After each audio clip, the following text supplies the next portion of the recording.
ವೈಶಾಖ ಈಗ ಕಂಪ್ಲೀಟ್ ಆಗಿ ಭಯದಲ್ಲಿದ್ದಾಳೆ. ಈಕೆಗೆ ಗೊತ್ತಿಲ್ಲ ಇದು ಈ ರೀತಿಯ ಎಲ್ಲ ಟ್ವಿಸ್ಟ್ಗಳು ಬದಲಾವಣೆಗಳು ಆಗುತ್ತೆ ಎದುರಾಗುತ್ತೆ ಅಂತ. ಯಾಕೆಂದ್ರೆ ಈಗ ಒಂದಾಗಿದ್ದಾರೆ ಅಂತ ಏನಾದ್ರು ವಿಚಾರ ಗೊತ್ತಾಗ್ಬಿಟ್ರೆ ಬಹಳಷ್ಟು ಬದಲಾವಣೆಗಳು ಬಂದೇ ಬರುತ್ತೆ. ಜೊತೆಗೆ ವೈಶಾಖಗೆ ಸ್ವಲ್ಪ ರೀತಿಯಲ್ಲಿ ಭಯ ಮತ್ತೆ ಶಾಕ್ ಕೂಡ ಎದುರಾಗಿದೆ. ಯಾಕೆಂದ್ರೆ ಆಕೆನೆ ಕರೆಸ್ಕೊಂಡಿದ್ದು ಕಿಟಿನ ಅಂದ್ರೆ ರಾಮಾಚಾರಿ ಒಂದು ಪಾತ್ರ ನಿಭಾಯಿಸೋಣ, ರಾಮಾಚಾರಿ ಜಾಗಕ್ಕೆ ನೀನ್ ಬಾ, ರಾಮಾಚಾರಿನ ಜೈಲಿಗೆ ಕಳಿಸೋಣ, ಕಥೆ ಮುಗಿಸೋಣ ಅಂತ.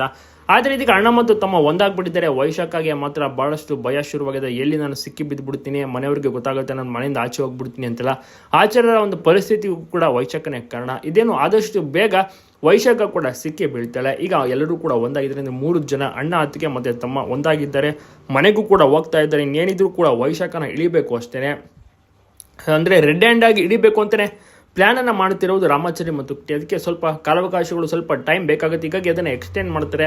ಯಾವ ರೀತಿಯ ಮುಂದೆ ಬದಲಾವಣೆಗಳಾಗುತ್ತೆ, ಯಾವ ರೀತಿಯ ಒಂದು ಅಧ್ಯಾಯ ಶುರುವಾಗುತ್ತೆ ಎಲ್ಲವನ್ನೂ ಕೂಡ ಮುಂದಿನ ದಿನಗಳಲ್ಲಿ ಕಾದು ನೋಡಬೇಕು. ನಿಮಗೆ ಯಾರಿಷ್ಟ, ರಾಮಾಚಾರಿ ಇಷ್ಟನ ಅಥವಾ ಚಾರು ಇಷ್ಟನ ಅಥವಾ ಕಿಟಿ ಇಷ್ಟನ? 3 ಪಾತ್ರವೂ ಕೂಡ ತುಂಬ ಚೆನ್ನಾಗಿ ಬರ್ತಿದೆ. ವೈಶಾಖ ಪಾತ್ರವನ್ನು ಮಾಡ್ತಿರುವಂತ ಈಕೆಯ ನಿಜವಾದ ಹೆಸರು ಐಶ್ವರ್ಯ ಅಂತ. ಅವರು ಕೂಡ ಸೂಪರ್ ಆಗಿ ನಡೆಸ್ತಾ ಇದ್ದಾರೆ. ವೈಶಾಖ ಪಾತ್ರ ನೋಡಿರ್ತೀರಾ. ನಂತರ ಒಂದು ಮಾನ್ಯತಾ ಪಾತ್ರ, ಇಬ್ಬರು ಕೂಡ ಒಂದು ವಿಲನ್ ಶೇಡ್ ನಲ್ಲಿ ಮಾಡ್ತಿದ್ದಾರೆ.